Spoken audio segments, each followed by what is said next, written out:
ఆయన అన్నారు నమ్మలేని నిజం అని ఒక డాక్యుమెంటరీ చేశాను నేను. డాక్యుమెంటరీ చేసి నమ్మలేని నిజం అని చెప్పి జోగిని వ్యవస్థలో ఉన్న దుర్లభమైన జీవితాలను, వాళ్ళ జీవితాలను మీరు నమ్మలేని నిజం అని యూట్యూబ్ లో కొట్టినా తెలుస్తుంది. వాళ్ళ దుర్భరమైన జీవితాన్ని క్లియర్ కట్ గా అందులో పవన్ కళ్యాణ్ గారి వాయిస్ తో కూడా మేము రావయ్య మా ఇంటికి అని ఆ సాంగ్ ని మేము యూజ్ చేసాం. అందులో ఎందుకు యూజ్ చేసామంటే తిననీకే బ్రౌన్ షుగర్ మందున్నది అనుభవించడానికి జోగినీలు ఉన్నారు అనే పాట అందులో ఉంది. అది ఏ సినిమాలో నాకు తెలియదు, కానీ అందులో జోగిని వ్యవస్థలనే మీరు అనుభవించడానికి జోగిని బిడ్డ వాళ్ళు ఉన్నారు. కన్నలను అనుభవించే కాంక్షున్నదా, జోగి కన్నలను అందించే గుడులున్నాయి అని దాన్ని పట్టుకు బేస్ చేసుకొని ఆ డాక్యుమెంటరీ కూడా చేయడం జరిగింది. ఇందులో ఉన్నవాళ్ళు చూడండి, చంద్రబాబు నాయుడు గారు మహంకాళి టెంపుల్కి వచ్చింది. ఇది నేను మహంకాళి టెంపుల్కి వచ్చిన చరిత్ర. నేను ఇయాలో నిన్ననో పోయి మహంకాళి చరిత్రకు అసోసియేట్ లేను. నేను చరిత్ర ఎప్పటి నుంచో ఉన్నదో, నేను పుట్టిన చరిత్ర, నేను ఎప్పటి నుంచో గుడి చరిత్ర గురించి చెప్పట్లేదు, నా చరిత్ర గురించి. చంద్రబాబు నాయుడు గారు, చిరంజీవి గారు, వీళ్ళందరూ అప్పుడు హేమీలో వచ్చారు. అప్పుడున్న మంత్రులు, అప్పుడు కాంగ్రెస్ ప్రభుత్వం ఉందిగా, అప్పుడు కూడా కాంగ్రెస్ ప్రభుత్వం ఉందిగా.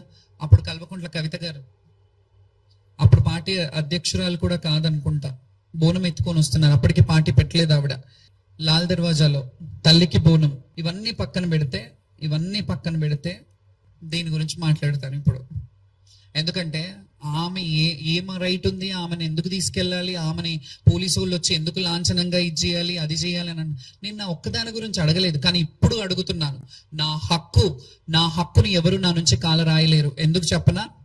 ఇది శ్రీ ఉజ్జయిని మహంకాళి అమ్మవారి దేవస్థానం నుంచి చైర్మన్ గారు, ఫౌండర్ చైర్మన్ గారు, ఎగ్జిక్యూటివ్ ఆఫీసర్ ఈఓ గారు వాళ్ళు ఇచ్చిన సర్టిఫికెట్ నాకు 2021లో.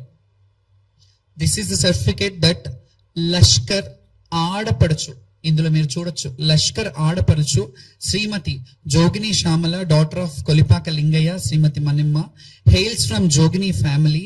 హర్ ఎక్సలెన్స్ బిహేవియర్, చూడండి, her excellence behavior in performing Lashkar Bonalu and Batkamma is known to everyone in Telangana state. As Jogini Shamala is performing Modati Bonam, ఇది మీరు గుర్తుపెట్టుకోవాలి, ప్రజలు కూడా గుర్తుపెట్టుకోవాలి, చూసే వాళ్ళు గుర్తుపెట్టుకోవాలి, శివశక్తులు కూడా గుర్తుపెట్టుకోవాలి. మొదటి బోనం, మారు Bonam and Bathukamma festival in Ujjaini Mahankali temple since 20 to 25 years. ఇది ఇచ్చిన 4 సంవత్సరాలు అయింది. 20 to 25 years. Her character and conducting is very good and perfect in all the above pujas. May goddess Ujjaini Mahankali blessings be showered on her. ఈ లష్కర్ ఆడపడుచు అనే certificate ఏవైతుందో Ujjaini Mahankali దేవస్థానం నుంచి ఉంది.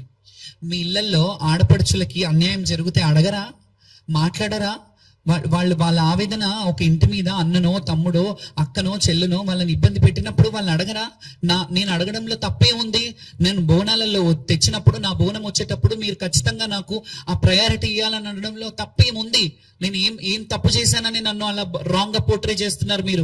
దేవస్థానం వాళ్ళు కావచ్చు, ఎండోమెంట్ మినిస్టర్ గారు ఎందుకు మాట్లాడలేదు దీని మీద? ఆవిడ మాట్లాడి మమ్మల్ని పిలిపించుకొని మాట్లాడినంటే ఇది ఉండేదే కాదు కదా. I respect the women. ఒక ఉమెన్ కి ఎండోమెంట్ మినిస్ట్రీ ఇచ్చారని సంతోషించా, ఆవిడకి వెళ్ళి రిప్రజెంటేషన్ ఇచ్చా. కానీ ఇవన్నీ జరుగుతున్నప్పుడు ఒక మహిళగా ఉండి ఇట్లా కాదమ్మా, మమ్మల్ని ఒక బిడ్డలాగో ఒక చెల్లిలాగో మీరు ఆదరించొచ్చు కదా. మేము ప్రాధేయపడుతున్నాం కదా ప్రభుత్వాన్ని. మేము మిమ్మల్ని తిట్టలేదు, మేము మిమ్మల్ని శాపనార్థాలు పెట్టట్లేదు, కానీ మా మనసుకున్న కలకల తగులుతుంది. అది మీరు జాగ్రత్త పడాలి. మా మనసు వేదనని మేము ఎవ్వరి డబ్బులకు, ఇన్నేళ్ల చరిత్రలో ఏ గవర్నమెంట్ మాకు డబ్బులు ఇచ్చింది? ఏ గవర్నమెంట్ నుంచి ఒక రూపాయి తీసుకొని చేశాను?